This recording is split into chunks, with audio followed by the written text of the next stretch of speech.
What would you do if a quiet stranger showed up at your door during a stormy night?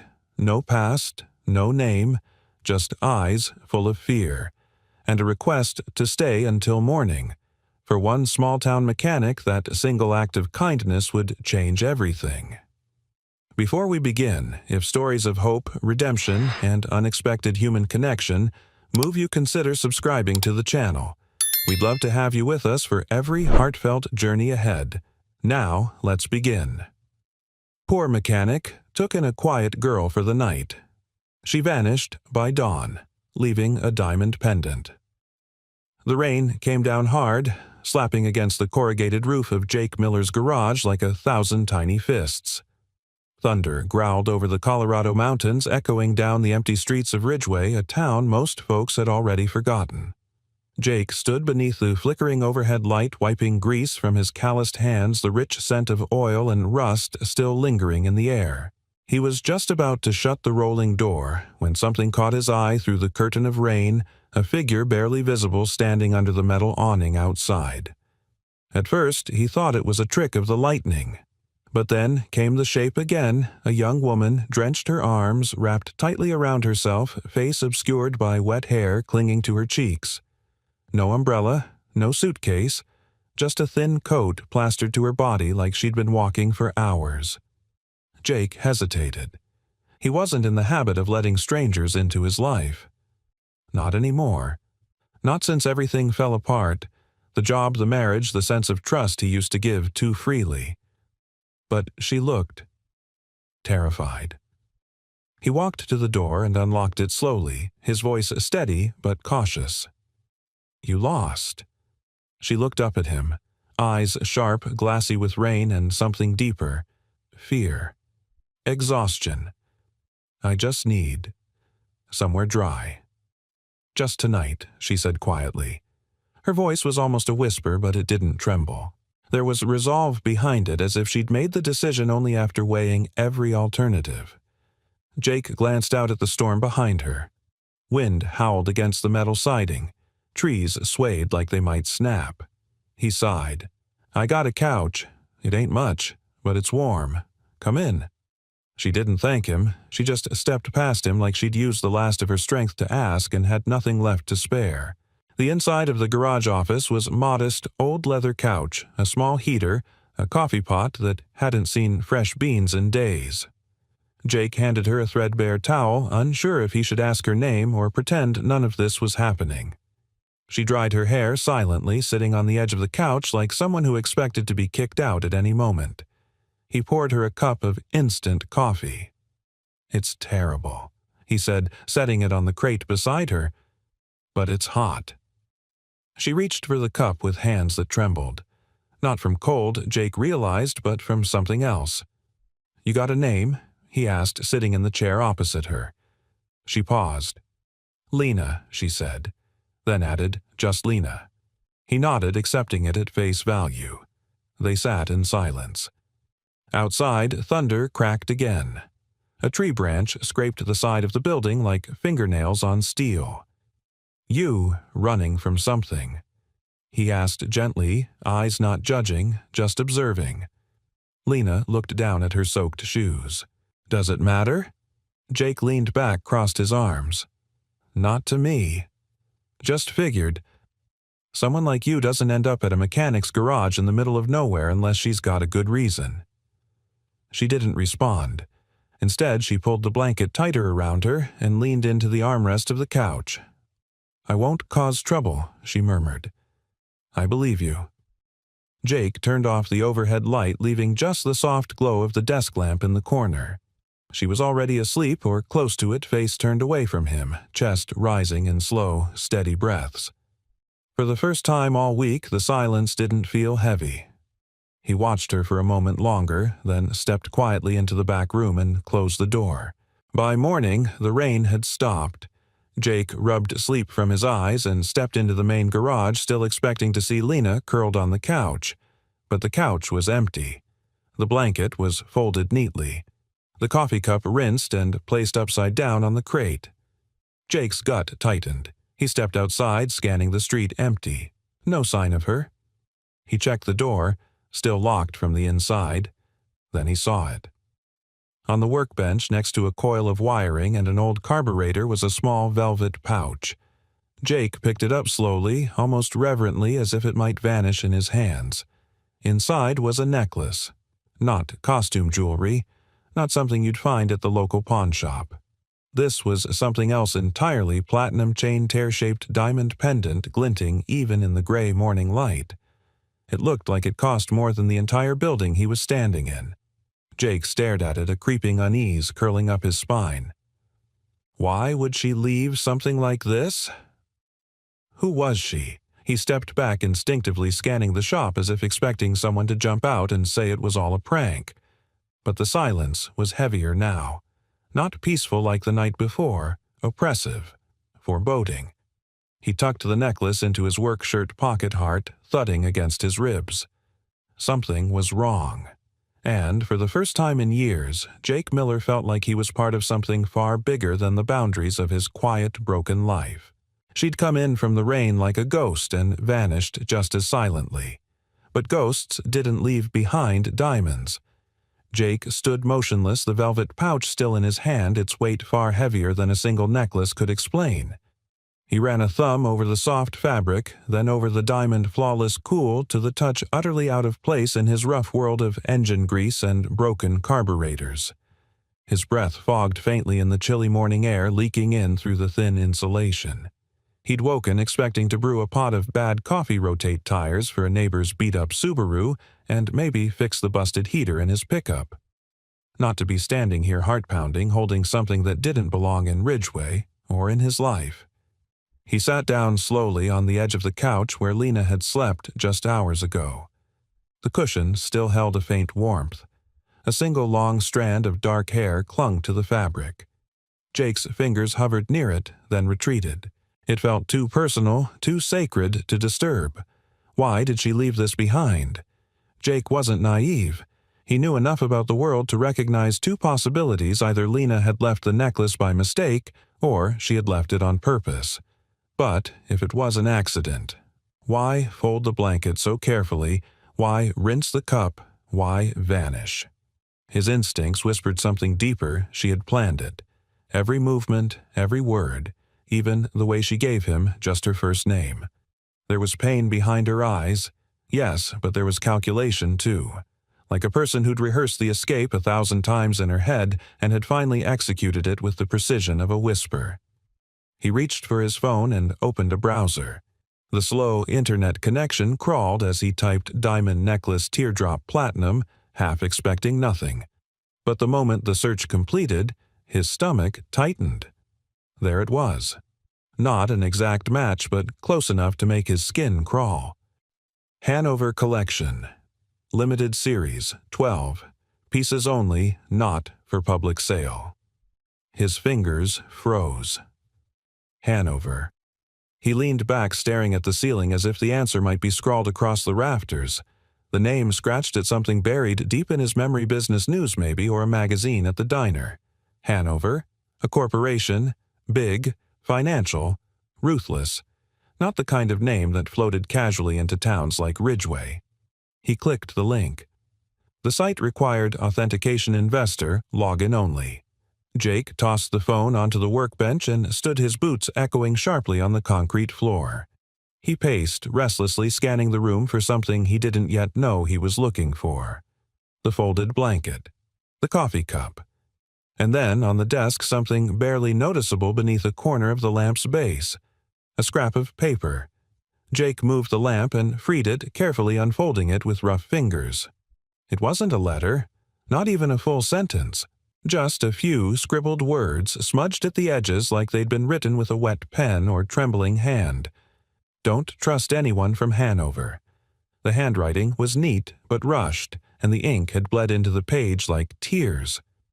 Jake stared at the note, then reread it twice. Something sharp and quiet twisted in his chest. He didn't know Lena. Not really. But she hadn't struck him as a liar or a thief. He could have called the sheriff. Should have, maybe. But instinct told him otherwise. The law didn't always protect the right people. He knew that too well. Years ago he'd trusted the system and it had chewed him up like rusted gears.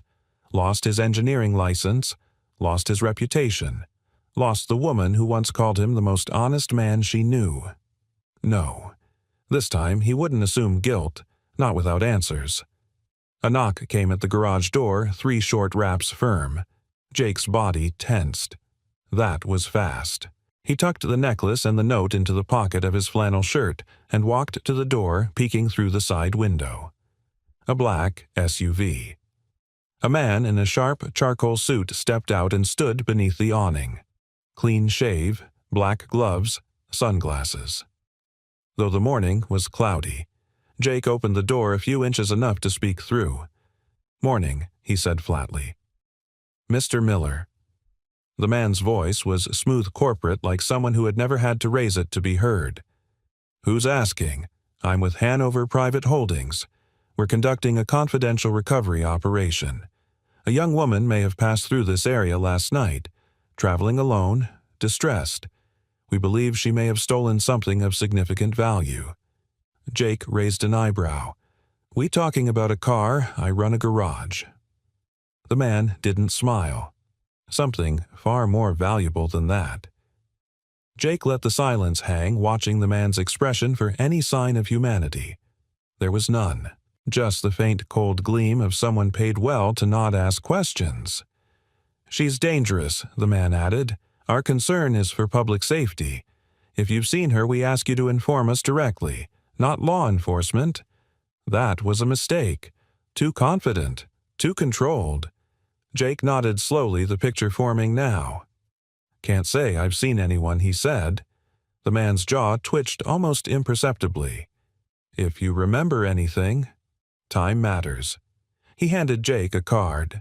No title, just a name and number, R. Denning Hanover Security Division. Jake watched the SUV drive off, tires hissing on wet asphalt. He closed the door and locked it behind him. Then he walked back to the couch, sat down hard, and stared at the paper in his hand again. Don't trust anyone from Hanover. His instincts had been right. She hadn't just run from a storm. She was running from something else entirely, and somehow now he was part of it. Jake didn't sleep that night. Not really. He laid on the cot in the back of the garage, staring at the ceiling, the neon glow of the security light outside, slicing a pale blue line across the concrete floor. Every creak in the old building made his muscles tense. Every gust of wind against the siding sounded like footsteps. He hadn't felt this way in years, like someone had turned the world upside down and he was the only one who hadn't gotten the memo. That man, Denning, wasn't just a corporate suit. There was something in his voice, something clinical, like he'd been trained to talk without giving away anything at all. Jake had worked with men like that during his short-lived consulting days in Denver, the kind who smiled without meaning it, who knew how to wrap threats in silk. And now one had shown up at his door. He rose before dawn and made strong coffee, then pulled out the pouch again. The necklace glinted in the weak light, perfect and still, a symbol of everything Lena had left unsaid. He laid out the scrap of paper next to it. Her warning. Don't trust anyone from Hanover. His thumb brushed the edge of the note. He wanted to believe she'd meant to come back, that she hadn't just disappeared to escape whatever mess she'd gotten into, but deep down he knew Lena didn't leave by accident. She planned it, and she'd left the necklace on purpose. Why? As a message, a thank you or a trap. Jake pulled open a drawer and removed a thin manila folder, the last vestige of his past life. Inside were clippings, documents, a copy of the report that had ended his career as a propulsion engineer. He flipped through it, slowly stopping at a familiar photo of himself, years younger, standing in front of a prototype jet engine. The headline read, "Engineer accused of safety breach in test incident." He hadn't talked about it in 5 years, not even with Sandra. But now it loomed again, the reminder that truth didn't always win, and those with power, they didn't like being exposed. So when Lena warned him don't trust them, he listened. By late morning, he was back under a car trying to keep his mind quiet. A neighbor's old Ford was making a rattle in the suspension. It was comforting in a way, the clank of metal, the familiar feel of tools in his hand, the knowledge that some problems had solutions you could hold in your fingers. But he wasn't under that car for 5 minutes before he saw the black SUV again. It rolled past the garage, slow like a shark circling. Jake wiped his hands on a rag and stepped out onto the pavement, arms crossed. The SUV stopped at the corner, paused, then moved on. He watched it disappear down the road, heart sinking. They were watching, waiting, probably hoping he'd slip up. A light knock pulled him back inside. The garage door squealed as it opened, and Sandra walked in holding 2 paper bags. "You forget breakfast again," she said, tossing one onto the desk. "You've got that face." "What face?" "The one you used to wear when your old boss gave you a lecture in front of 30 people. Jake gave her a half-smile, the most he could manage. "It's been a strange couple of days." Sandra sat in the old chair across from him, peeling back the foil on a breakfast burrito. "Well, if you don't want to talk about it, I'll just assume it involves a woman and something on fire." Jake hesitated. "Then she showed up here 2 nights ago. Soaked, silent, scared. Gave me just her first name and asked for a couch." Sandra didn't flinch. "And she vanished by dawn. Left behind a diamond necklace worth more than this whole garage and a note telling me not to trust a massive corporation." Sandra leaned forward slowly. "Hanover." Jake blinked. "You know them?" "Oh, honey," she said, setting her burrito down. Back in the 80s, they were just a rising investment firm. Now they own half the county. Oil rights water deals even tried to buy the post office 5 years ago. Jake raised an eyebrow. "The post office." "They wanted to privatize mail delivery in 3 towns. Said it would be more efficient. I told them where to shove it." He almost laughed. "Almost. She's in trouble, Sandra. Serious trouble." Sandra's expression softened. "And you believe her?" He nodded slowly. "I don't know why. I just do." "That's enough," she said. "Sometimes your gut knows things your mind hasn't figured out yet." Jake ran a hand through his hair. "She could be anywhere now. And I've got a corporate bloodhound circling the shop." Sandra reached into her purse and pulled out a stack of mail.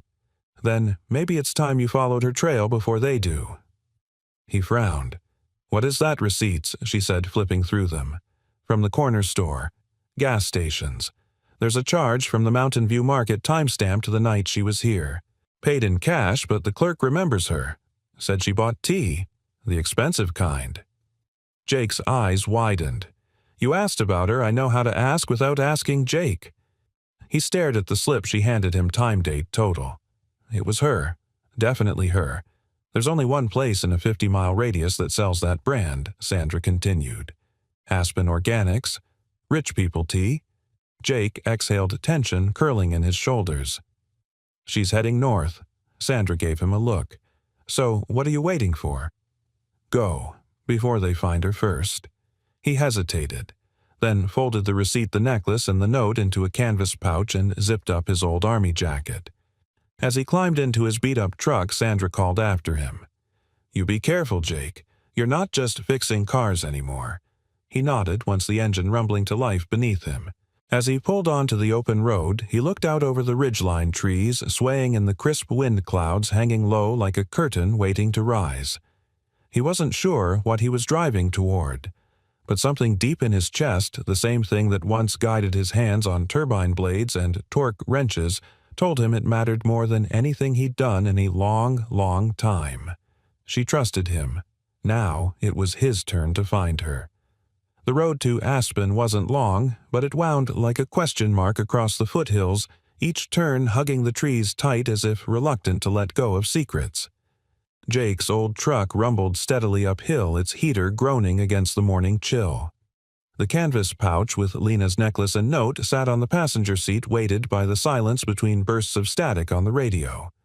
His fingers tapped against the wheel, restless. He hadn't driven this way in years. Not since his last project contract, back when he still wore ties and shook hands with people who used his first name like they owned it. Back when he still believed that truth always won.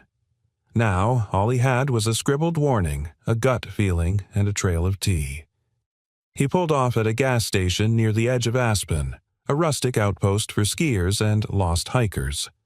A silver-haired man behind the counter gave him a look somewhere between polite and indifferent. Jake held up the receipt Sandra had given him. "You remember selling this tea?" The man squinted at the date. "Yesterday afternoon. Cash. Quiet girl hood up, kept her head down. Pretty eyes." She asked where the bus station was. Jake leaned in. "Bus." She said she needed to get somewhere quiet. I told her the shuttle west leaves once a day from the depot. 2 towns over. Jake's breath caught. She wasn't hiding nearby. She was moving again. "You sure she left? I'm sure she paid cash and disappeared. Could have hitched a ride, too. Didn't seem like she wanted to be found." Jake stepped outside and looked toward the distant ridgeline where the mountains bled into the sky like bruises. There were a dozen towns west of here.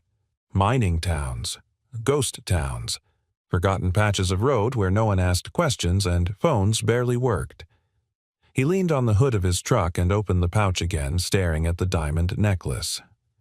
It wasn't just expensive, it was unique. Too personal to be traded, too rare to go unnoticed. A symbol of wealth and class far removed from the girl who had curled up on his couch with wet hair and shaking hands. Why would someone like Lena, clearly intelligent, clearly scared, leave something like that behind? Then he noticed something new. Inside the velvet pouch's inner lining, barely visible in the stitching, was a loose thread. He tugged gently. A tiny seam gave way, revealing a sliver of plastic tucked deep inside. A micro drive. Jake's stomach turned cold. He held it up to the light. No markings. Just the faintest indent where it might slide into a reader. It wasn't just jewelry. She'd hidden something inside it. Jake's pulse quickened. He pulled out his phone and dialed the only person he trusted with this kind of thing. An hour later, he was standing in the cluttered workspace of Eli Navarro, a tech repair guy who had once been a cybersecurity consultant before the government labeled him too inquisitive. He now ran a repair booth for tourists with broken ski goggles and still owed Jake 2 favors. Eli eyed the microdrive like it was radioactive. "You know, people have been killed over things smaller than this, right?" Jake folded his arms. "Can you open it or not? I can open anything, but I don't like the look on your face. It's not my face you should worry about." Eli slid the drive into a hidden port behind a dual-screen setup. The code loaded instantly thousands of document spreadsheets and encrypted folders with names like Cypress Holdings and Asset Reallocations. Internal only. Eli's jaw dropped. "These aren't personal files. These are corporate laundering records." Jake leaned closer. "From Hanover. From multiple shell accounts." "But look," Eli pointed. "Same IP origin. Same document signature. And see this folder?" Jake read the label MH Auth Executive Access Only. MH, Eli murmured. "That's Miles Hanover. This is top-level access. No one gets these files unless they're inside." Jake's throat dried. Lena hadn't just stumbled into trouble. She was the whistleblower. "She's not a thief," Jake said quietly. "She's trying to expose them." Eli nodded slowly. "Then she's in way more danger than you think. These people don't call lawyers. They make problems vanish." Jake stood in silence, the enormity of it sinking in. Lena hadn't asked for his help, but she'd trusted him enough to leave behind everything. She could have dumped that necklace anywhere, but she chose his garage, his couch, his life. He glanced down at the pouch again, this time with reverence. "She's not just hiding," he murmured. "She's trying to finish something." That night, Jake returned to Ridgeway with a plan forming in the pit of his chest. He parked behind his garage, killed the lights, and slipped inside through the side door. The moment he flipped on the breaker, he stopped cold. There, sitting in his chair, sipping a bottle of water like it was his own home, was Ray Denning. "Evening, Mr. Miller," he said smoothly. "Sorry to let myself in." Jake didn't move. "You broke in." Ray smiled like a man who'd heard the accusation before. "We're past formalities, aren't we?" Jake said nothing. Ray set the bottle down. You see, I don't believe in coincidences. I believe in leverage. And I think you're carrying something that doesn't belong to you." Jake's jaw clenched. Ray leaned forward, voice dropping. "She's dangerous, Jake. She's not who you think. You think she's fragile? Misunderstood. That's what she wants you to believe." Jake stared him down. "And what do you want me to believe?" Ray stood walking slowly toward the door, then stopped and turned back. "I want you to believe that the next time I come here, I won't be alone." The door closed behind him with a click that echoed in Jake's chest like a warning shot. Jake stood in the silence, surrounded by tools and memories, watching the door he'd always trusted stay shut. Then he walked over to the bench, unzipped the pouch, and pulled out the necklace again. He didn't know where Lena was, but now more than ever he had to find her first. Not just to protect her, to stand beside her, because the truth wasn't just hers to carry anymore. It belonged to them both. The sky was a pale gray when Jake pulled onto the narrow mountain road that led toward the edge of town where Ridgeway bled into the vast wilderness like a half-forgotten promise.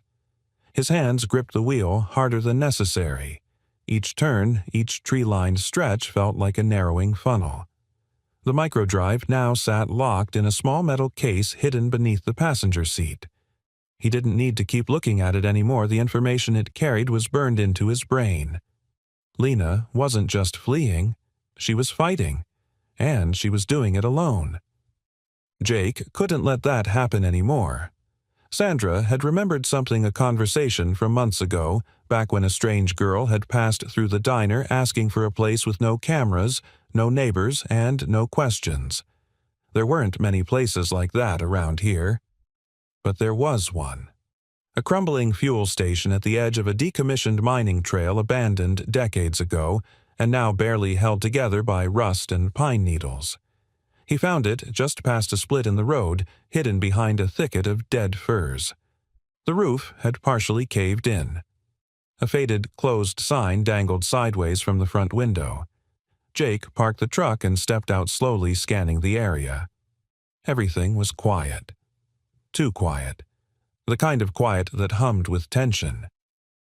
He approached the building, crunching gravel under his boots, and raised his hand. He didn't get a chance to knock. A click echoed through the stillness.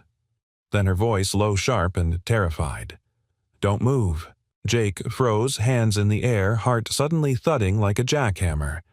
"I'm not here to hurt you, Lena," he said gently. "It's me, Jake." From the garage, silence, then movement. A shadow shifted in the doorway. Lena stepped into view, hood up, face drawn and pale but unmistakably her. In her trembling hands she held a small pistol, the kind that looked borrowed, not familiar. She looked like she hadn't slept in days. He kept his voice calm. "You don't have to do that. I just came to talk." Her eyes locked onto his, searching, remembering. "I shouldn't have come to you," she said hoarsely. "They'll follow you now. You don't know who you're dealing with." "I do," Jake said. "I met Denning. He's been inside my garage. He knows I have the necklace." Her jaw tightened. "Then you need to leave. I'm not leaving without you." Lena's hand wavered slightly. Her shoulders sagged under invisible weight.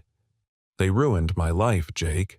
They framed me, stole everything, and now they want me buried so no one ever finds out what I saw. I wasn't supposed to find those files. I was just doing my job. I worked late one night and stumbled across a transfer that didn't make sense, funds bouncing between shell companies' offshore accounts. I copied them to a hidden drive just in case." She shook her head. "When I tried to report it, Miles Hanover himself called me into his office. That was the last day I ever stepped into the building. They sent lawyers, investigators, threats. I disappeared before they could disappear me." Jake took a small step forward. She didn't stop him. "I found the drive," he said. "It was hidden inside the necklace." Lena's eyes widened. "You opened it. I had help. And I saw everything. Lena, you have enough evidence to bury that company." She exhaled sharply like the air had been locked in her chest for days. "I didn't want to drag anyone else into this," she said. I just needed to get to Denver, hand the data to the right people, and vanish again. But I got sloppy. I was tired, cold, and you were kind." Jake took another step closer. "You left that necklace on purpose, didn't you?" She hesitated, then nodded slowly. "You looked like someone who'd keep something safe." I thought, if something happened to me— Jake's throat tightened. "Nothing's going to happen to you." She laughed softly, bitterly. "You still believe that I believe good people don't deserve to be hunted down like criminals," he said. "I believe that the truth still matters, even when it's dangerous." She lowered the pistol. Her hands trembled. "I don't know who I am anymore." "Jake," she whispered, "I used to be confident, calculated. Now I'm just scared, all the time." Jake stepped forward and gently took the gun from her shaking hands. She didn't resist. "You're someone who stood up when it mattered," he said. "That's more than most people ever do." Lena looked at him, then really looked. And for a moment, Jake saw beneath the exhaustion, beneath the fear. There was still fire in her, still the woman who refused to let injustice go unnoticed, no matter the cost. He helped her sit on a broken bench by the wall. She clutched a blanket around her shoulders, eyes darting occasionally to the woods outside. "They'll find me again," she said. "They always do." Jake's voice was quiet but firm. "Not this time. I know someone, a journalist, independent, off the grid. Used to work federal fraud cases. If we get him the drive and we do it right, this thing goes public before they can scrub it." Lena's gaze flickered with something unfamiliar hope.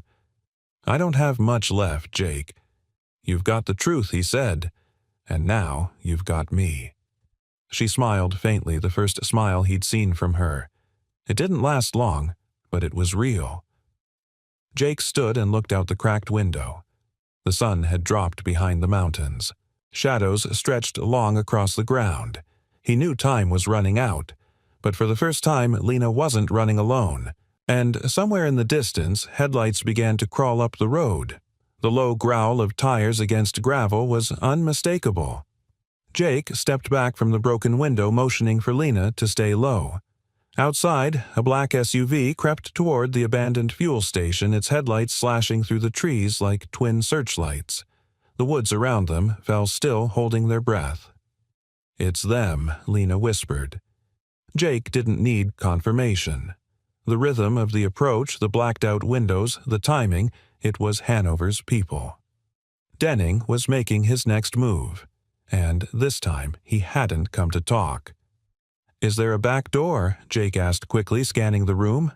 Lena nodded and pointed toward a narrow hallway lined with rotting shelves and old fuel signs. "It opens out to the trail." Jake grabbed the microdrive from his coat pocket, zipped it inside the canvas pouch, and slung it over his shoulder. He gently pulled Lena to her feet. She swayed, still weak but alert. "We go now," he said.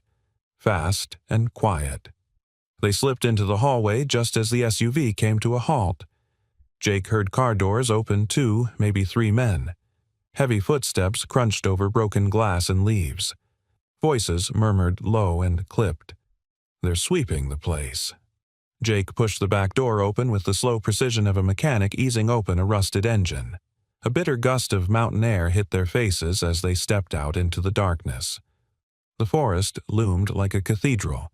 Tall trees arched overhead, their bare limbs clawing at the sky. "Stay close," he whispered. They moved quickly along a trail that had long since given in to disused branches whipping at their legs, stones slipping beneath their feet. Jake kept glancing back. No one behind them yet, but he knew it wouldn't take long. 10 minutes in, they reached a narrow slope. Lena stumbled, her ankle twisting awkwardly. Jake caught her, steadying her weight on his side. "We can stop if no," she gasped. "I've come too far to stop now." He nodded. She was trembling, but determined. They pressed on until the trees opened slightly into a clearing where the moonlight pooled over frozen grass. An old ranger's cabin stood to the left, half collapsed but still upright enough to offer shelter. Jake led her inside, closing the door behind them as softly as he could. Inside, the air was thick with mold and dust, but the structure held. Broken furniture littered the floor, and a fire pit sat in the center, long cold. Lena sank to the ground, exhausted. Jake dropped beside her, watching the tree line through the cracked window. The SUV hadn't followed yet, but they would. It was only a matter of time. He turned to her. "You okay?" She nodded, slowly wiping sweat from her brow. "I keep thinking, this will be over, but it just keeps going."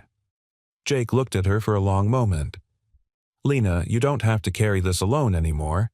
You took the first risk. You exposed the truth. Let me take it from here." Her eyes shimmered, not from tears, but from the weight of those words.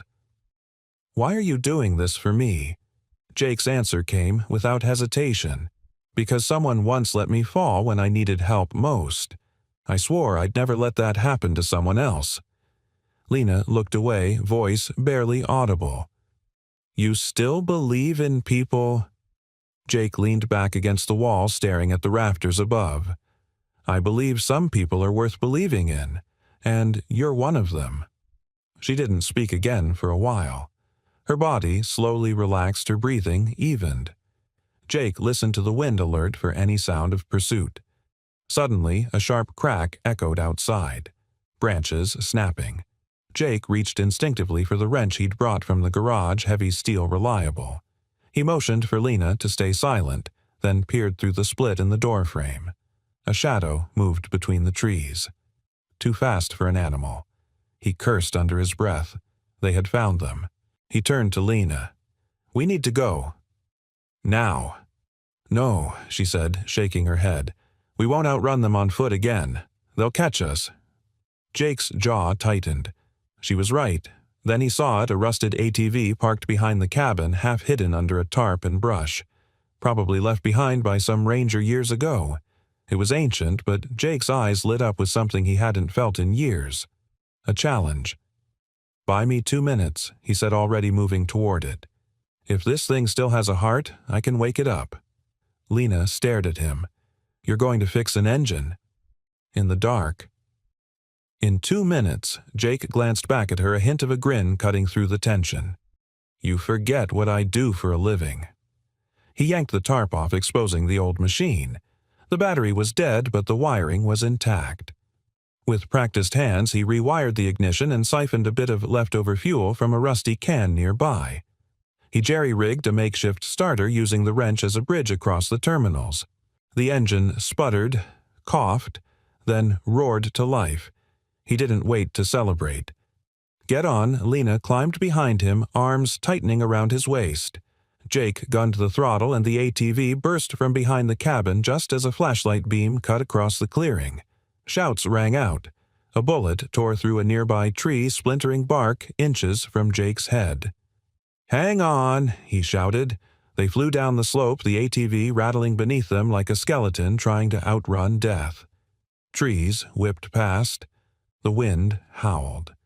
Lena buried her face into Jake's back as he steered through the forest like it was instinct, like he'd been waiting his whole life for this moment to matter. When they finally reached the road, headlights appeared again behind them, but they were already too far ahead. Jake didn't slow until they crossed the county line. Hours later, the ATV ran dry outside a remote general store near a shut-down rail line. Jake turned off the engine and helped Lena down. They collapsed onto the cold earth, breathing hard, hearts racing. "I can't believe you did that," she said between gasps.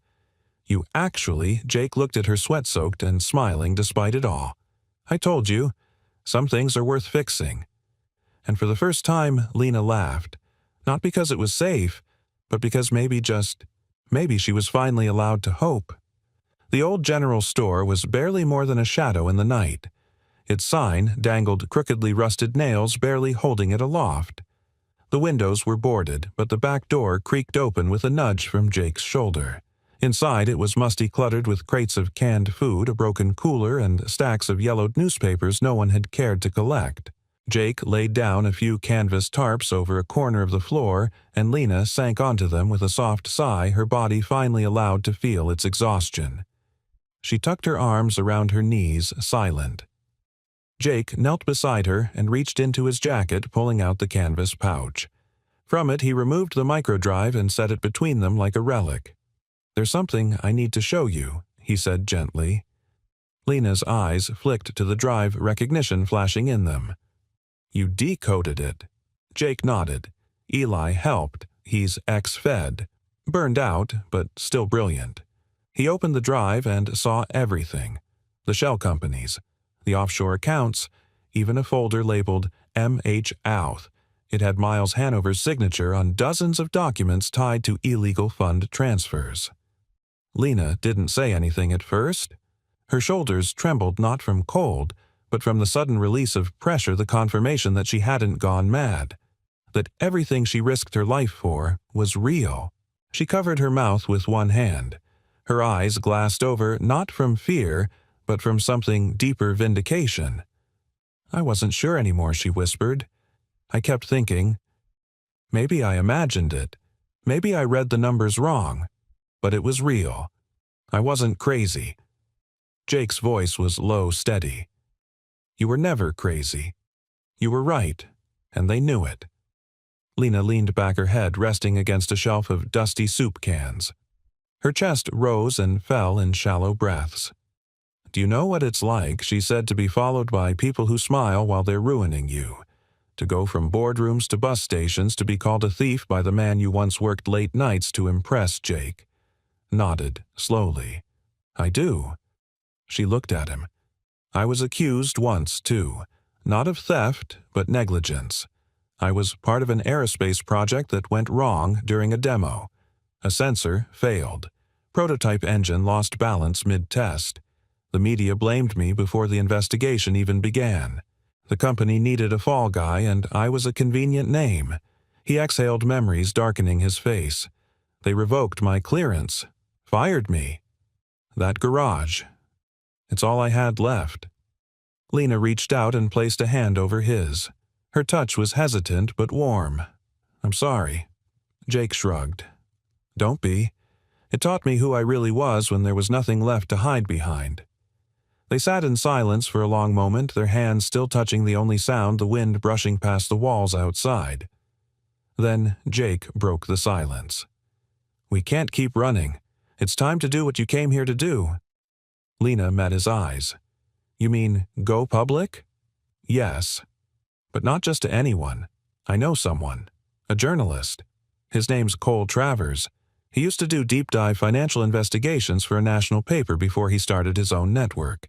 He lives off the grid now, partially because of threats, partially by choice. If anyone can get this out, it's him." Lena hesitated. "What if he doesn't believe me?" "He will," Jake said with quiet certainty. "Because I'll be standing next to you when you show him." Her expression softened, then hardened again with determination. "Okay," she said. "Then let's finish what we started." Jake stood and moved to his backpack, pulling out a cheap laptop wrapped in a towel for insulation. Eli loaded the files onto a secure cloud. "But there's one thing we couldn't open." The final folder was locked behind biometric encryption. Lena blinked. "What kind?" Jake turned the laptop toward her. "Retina scan." She leaned in, brow furrowed. "I don't remember setting that." Jake clicked open the encryption screen. "There's something else. The folder name isn't code, it's a date."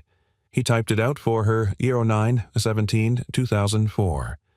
Lena's eyes widened. "That's my mother's birthday," she whispered. Jake tilted his head. "You think she—" "I remember now," Lena said, her voice distant. "My father once had a necklace custom made for her, the same one I wear now. When she died, he gave it to me and said, 'There's more in this than just love.' I thought he was being poetic." Jake looked down at the diamond necklace. "May I?" She nodded, removing it gently from her neck and placing it in his palm. He turned it over, inspecting the clasp. Then he saw it, a tiny, almost invisible lens embedded near the hinge. A microscanner. He held it up to her eye. The laptop pinged softly. A loading bar appeared. Jake and Lena stared as the files decrypted one by one, audio logs, internal memos, meeting recordings, and finally a video file.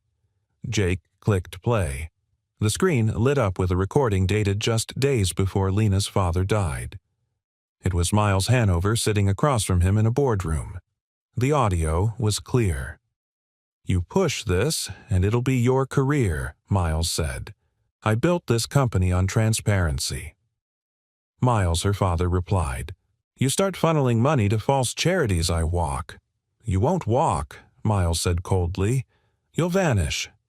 The screen faded to black. Lena was shaking. Jake closed the laptop and placed a steadying hand on her shoulder. This is everything she said." Jake nodded. "It's time to call Cole." Lena took a deep breath. For the first time in months, she didn't feel hunted. She felt ready. Outside, snow began to fall. Soft, silent like a clean page waiting to be written. And this time, Lena was holding the pen. The snow fell heavier, now quieting the world like a blanket drawn gently across a tired body. Jake's truck creaked down the narrow access road toward the rendezvous point, an old ranger station on the fringe of a forgotten state park, chosen not for convenience, but for seclusion. Beside him, Lena sat in silence, her eyes fixed on the dark horizon ahead, her fingers absently tracing the edge of the now decrypted necklace. She was no longer just the woman who had shown up soaked and silent at his garage. She was a woman on the edge of reclaiming her identity. "You okay?" Jake asked softly, keeping his eyes on the road. Lena nodded, then hesitated. "Do you know what it feels like to stop running and realize you don't remember who you were before Jake didn't answer right away?" He knew the question wasn't rhetorical. "Yeah," he finally said. "I used to think I was a builder, someone who made things run. But after I lost everything, I stopped creating and just survived. I became the guy who fixes other people's damage instead of building something of my own." Lena glanced at him. And now he smiled faintly. "Now I think I'm helping build something again. This time it matters more." They reached the station just past midnight. A faint glow came from inside. Cole Travers was already there. Jake parked the truck behind a wall of snow-laden trees and looked at Lena one last time before they stepped out. "You ready?" he asked. She took a deep breath. "I think I was born ready for this. I just forgot." The ranger station was rustic but warm, its stone fireplace crackling with heat. Cole stood from a desk littered with recording equipment, flash drives, and 3 battered laptops. He looked exactly as Jake remembered, scruffy beard, thick-rimmed glasses, a worn denim jacket with too many pockets. "You must be Lena Cole," said, extending a hand. "Or, should I say—" Lena Hanover. Her shoulders stiffened. Jake stepped slightly in front of her. "She trusted you, Cole. Don't make her regret it." Cole held up both hands in mock surrender. "Understood. Let's just say I've been following this web for years. I didn't know it was going to knock on my door wearing a necklace." They sat down together as Cole opened the decrypted files. Lena handed him the drive. Her fingers were steady now. Every tremor, every trace of doubt had been replaced by something quieter but stronger. "Resolve." "This folder here," she said, pointing to the laptop screen, "contains asset movement records, front corporations, and 3 years' worth of internal audit manipulation." Cole clicked through the documents, his eyes sharp with focus. "This is enough to trigger a federal investigation. If we get this in the right hands, Miles Hanover will have nowhere to hide." "He never thought I'd be the one to bring him down," Lena said. Her voice was calm, but her eyes burned. Cole leaned back in his chair. The daughter of the founder disguised as a junior analyst returning undercover, vanishing when the threats began. That's the kind of truth people feel in their bones. If we get this story out right, we don't just expose a corrupt CEO. We show that justice doesn't always wear a badge or carry a gavel. Sometimes it wears a torn coat and walks through a storm. Lena swallowed hard. "I don't want to be a symbol. I just want to be free." "You will be," Jake said, reaching over to gently squeeze her hand. "We'll get you there." Cole stood and began connecting a secure satellite uplink. "Once I transmit this, it'll be out of their reach." Multiple journalists will receive copies, legal teams regulators. Hanover can't silence everyone. Lena nodded. Do it. As the files began to transfer, a sudden tremor passed through her. Not of fear, but release. The weight she'd carried for so long alone in the shadows was finally lifting. She leaned her head against Jake's shoulder. I spent so long trying to be invisible, she said softly. Now I'm about to be more visible than I've ever been. Jake turned to her. You don't have to do it alone. You never did. She smiled, not the faint broken smile of someone holding back tears, but a full genuine expression of something rare and hard-earned. Peace. The upload finished in less than an hour. Cole encrypted multiple backups and burned 2 hard copies. One he handed to Lena. You're the only one I trust to carry this, he said. Keep it safe. Jake stepped outside to check the perimeter. The snow had softened the air into stillness. No headlights, no SUV tracks, no denning. Not tonight. Inside, Lena stood by the fire watching the flames dance. Cole moved to pack up his equipment but paused and turned to her. You know he said you could vanish again if you wanted to. The story will be enough. You don't have to go public. Lena looked at him, eyes clear. No, she said. I'm going to speak. Cole blinked. You sure? For years they tried to erase my father's name. Tried to turn the company he built into a pipeline of greed. But I remember who he was, what he believed in. And I know now I am still his daughter. Jake returned in time to hear those words. He walked over quiet and steady and took her hand. You're more than his daughter, he said. You're you, and that's enough to shake the world. Outside, the wind shifted. Morning wasn't far. Back at the truck, Lena paused before climbing in. She turned to look at Jake, eyes lit with something he hadn't seen since she arrived in his life. Not fear, not exhaustion, but something freer, something that looked a lot like home. When this is over, she said, I want to find out what life feels like when I'm not running. Jake smiled. I'll be right there with you. They drove away from the ranger station together, the snow behind them marked by fresh tracks not of escape, but of emergence. This wasn't the end. It was the beginning of something honest, something powerful, and something worth staying for. The sun rose slowly over Ridgeway, casting gold over the snow-covered hills as if the entire world had been paused and painted in forgiveness. Jake stood alone in his garage, the same oil-stained floor beneath his boots, the same scent of steel and grease in the air. But everything felt different now, like the stillness had weight meaning. The garage was open for business, but there were no customers that morning. He hadn't slept much, not after the night they had just lived through. Lena was safe for now. Cole had taken her to a secure location outside Boulder to prepare for the broadcast, the one that would finally pull the curtain back on Miles Hanover and the empire he'd corrupted. They agreed it was better if Jake wasn't there for the press conference. Less attention, less exposure, but Jake didn't need to be in the room. He would see it all soon enough. He turned on the small TV mounted in the corner of the garage, the one that usually played daytime repair shows or old westerns. Now it was tuned to national news. The anchor's voice came in steady and serious, developing story involving one of the country's most powerful investment firms. Today, whistleblower Lena Hanover, daughter of the late founder Edward Hanover, is coming forward with evidence of massive fraud, embezzlement, and cover-ups within Hanover Private Holdings. Jake froze as the screen shifted to a podium where Lena stood beneath a row of microphones. She was dressed simply black coat hair tied back, no makeup, no theatrics. Her voice, when she began, was quiet but firm. I never intended to be a symbol. I never asked to be at the center of this. I only wanted to do the job I was hired for and honor the values my father built this company on: integrity, fairness, transparency. But when I found evidence that these values had been compromised, I did what I thought anyone with a conscience would do. I tried to report it. Instead, I was threatened, followed, erased. I was told to disappear, but I chose to speak. Jake felt his throat tighten. She wasn't the girl who had knocked on his garage door anymore. She was something more now, someone the world couldn't ignore.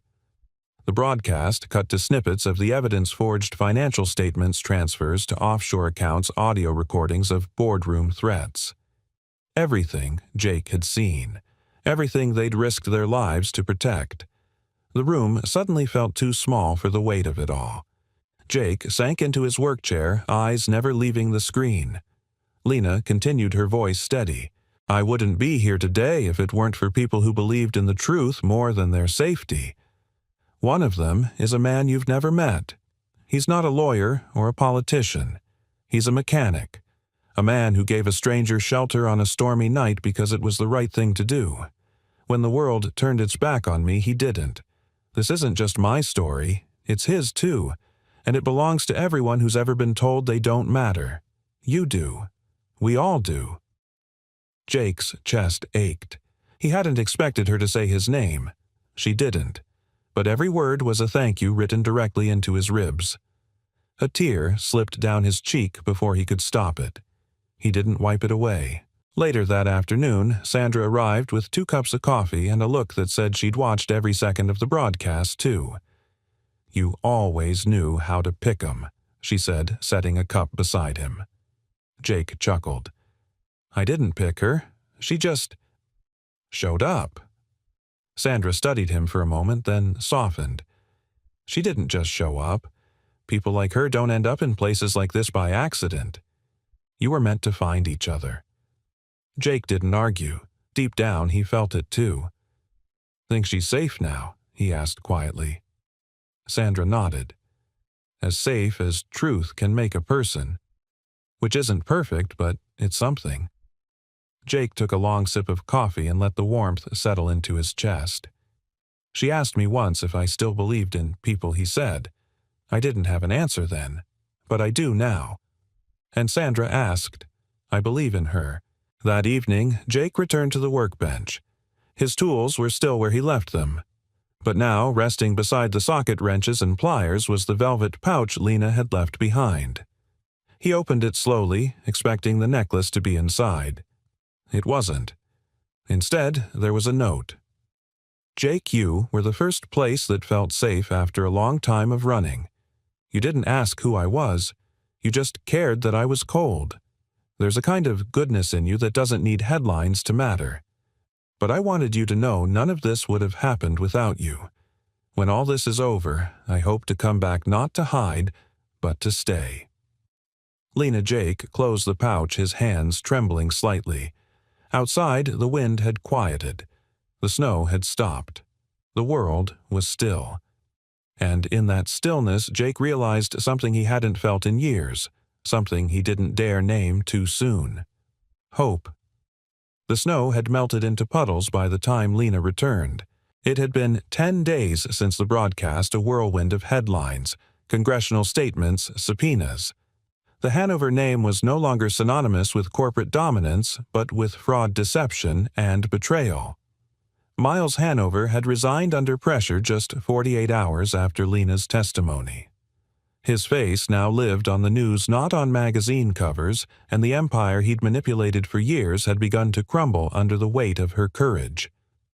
Jake had watched it all unfold from the garage, never saying much. He didn't need to. He already knew what mattered. Still, when the bell above the shop door jingled late that afternoon and she stepped inside it, took everything in him not to freeze.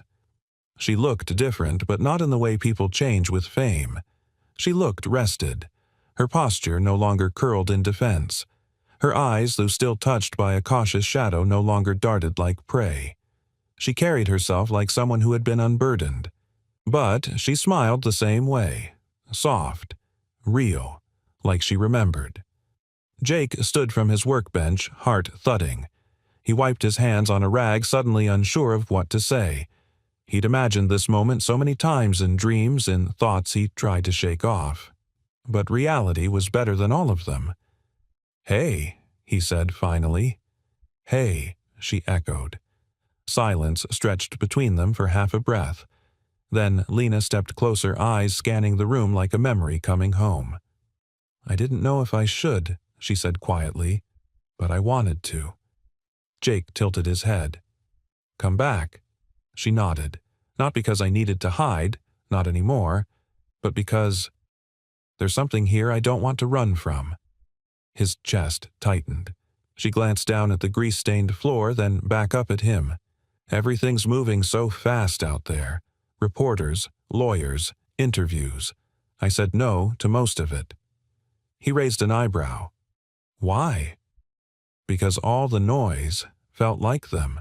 And you were the only quiet I ever trusted. He took a slow step toward her. So what? Now she smiled again, fuller this time. Now I get to choose. For the first time in a long time, I get to decide who I am. Jake watched her, marveling at the strength in her stillness. "And who's that?" he asked gently. She looked around the garage, eyes lingering on the couch she once slept on, the coffee pot that hadn't improved since she left, and the velvet pouch that still sat on the shelf. Then she met his gaze, unblinking. "I'm not the girl in the storm anymore. I'm the woman who walked through it and came back." Jake felt the weight of her words settle deep in his bones. Then, without thinking, he reached into the drawer beside him and pulled out a small wooden box. Inside, polished and simple, was a key. For what, she asked, surprised. He stepped forward, pressing the key into her palm. "The side door. In case you ever want to come in before I open up." She looked down at it, stunned into silence. Her fingers curled around the key like it was something far more precious. He hesitated, then added softly, "You don't have to decide anything today. You can stay for a coffee, or a week, or forever. Up to you." Lena blinked rapidly, then laughed, a short, breathless sound that broke something open inside him. She closed the distance and reached up to cup his face with one hand, her thumb brushing lightly over the stubble on his cheek. "I'm not going anywhere," she whispered. Then, like it had been waiting for permission, the world went quiet. No headlines, no deadlines. Just the two of them standing in the place where everything had begun, but nothing had ended. That evening, the garage closed early. Jake made grilled cheese on a hot plate while Lena sat cross-legged on the old couch, flipping through a dog-eared manual on carburetors, half laughing at his margin notes. The radio played low in the background, an old love song neither of them had heard in years. Outside, the town buzzed with news of justice and takedowns. But inside, two people who'd once been strangers shared a sandwich in silence like it was the most sacred thing on earth. "You think they'll ever forget?" Lena asked suddenly. Jake leaned back in his chair. "The world, maybe. Eventually." She looked at him, hopeful. "And you?" He met her eyes. "Never." Later, long after the dishes had been rinsed and the coffee brewed just right, Lena stepped out into the night air. Jake joined her hands in his jacket pockets, breath curling in the cold. The stars were sharp above them. The same stars she'd looked up at alone once. The same ones he used to talk to when no one else was around. Now they shared them. "I used to think people like us didn't get happy endings," she said softly. Jake looked over at her. "That's because no one ever stayed long enough to see what came after the storm." She slipped her hand into his warm and steady. "I'm staying," she said. And this time, she meant it. Spring came to Ridgeway like an apology, slow, tender, and unassuming. Snow melted in quiet trickles down the gutters, and wildflowers began to push through the frost-bitten ground with a stubborn grace. The town, always small and slow, now stirred with a curiosity it hadn't known in years. People still came by to ask if the stories were true. If Lena Hanover, the woman who toppled a corporate empire, had really stayed in this little town. If she had really been found in a mechanic's garage and not in some high-rise with glass walls and marble floors. Jake never gave them much. A smile, a nod, maybe a polite, "She's doing just fine," because she was. Lena had rented the small apartment above the bakery on Main Street, just 3 blocks from the garage. But more often than not, she could be found in the garage elbows, deep in repair manuals, sorting inventory, learning the difference between brake fluid and transmission oil. The town had adjusted quickly.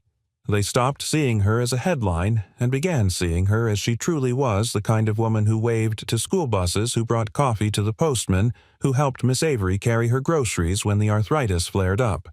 They even started calling her the quiet girl who stayed. Jake didn't mind sharing the garage. Truth was, she'd made it better.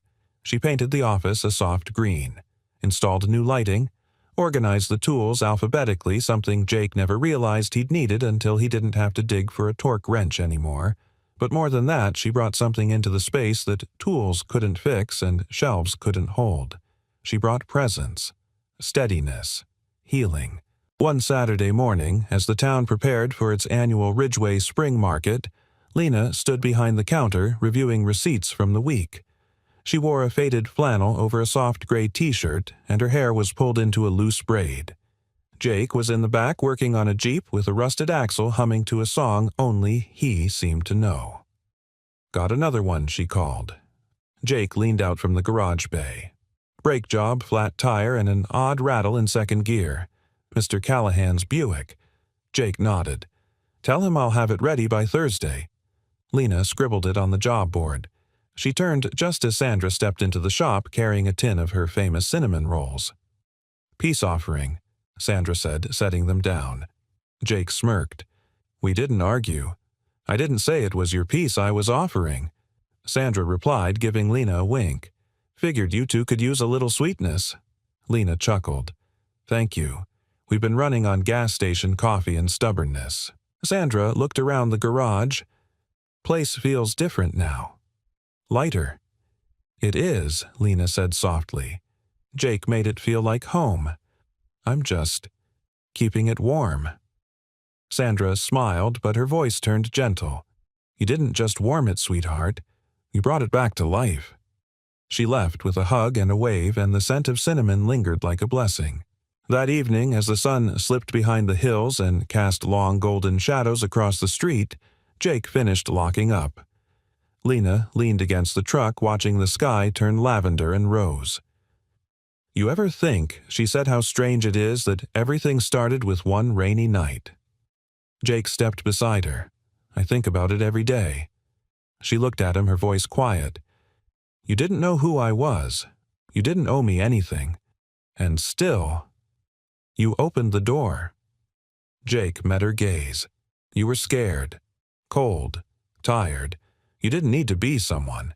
You just needed someone to care." Lena nodded, a soft smile forming. "There's something else I've been thinking about," she said. "This garage." He raised an eyebrow. "What about it?" "We should make it something more," she said.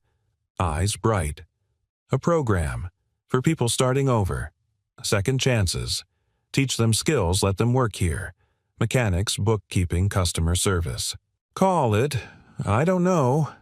Jake looked toward the faded sign above the shop door, then back at her. "How about Miller and Hanover Garage?" he said. She laughed, light and full. "You're really putting my name on the building?" Jake shrugged. "It's already written on everything else that matters." They stood there a long while, watching the last light disappear behind the ridgeline. Hand in hand, the air between them filled not with silence, but with ease. Months later, a new sign hung proudly above the garage, Miller and Hanover Garage, honest work, honest people, and below that, in smaller script, a place for second chances. Inside, an 18-year-old named Caleb was learning how to rotate tires while Lena showed a young mother named Jessa how to create an invoice using the new software. Jake stood at the bay door, coffee in hand, watching it all unfold. It wasn't flashy, it wasn't famous, but it was real. It was healing. It was hope. And for the first time in a long, long time, Jake Miller didn't feel like the man left behind. He felt like the man who'd stayed for the right reasons and the right person. As Lena walked toward him, her eyes full of light and steady joy, he smiled. Not because the past was gone, but because the future was finally theirs to build. Together. And under that humble roof of steel and sawdust, they did. We'd love to know where you're watching from. Drop your location in the comments below so we can see how far this story has traveled. If you enjoyed this heartfelt journey, don't forget to subscribe for more inspiring stories just like this one. Your support means the world to us and helps keep these stories alive. Thank you so much for watching. Until next time, stay kind, stay hopeful, and take care.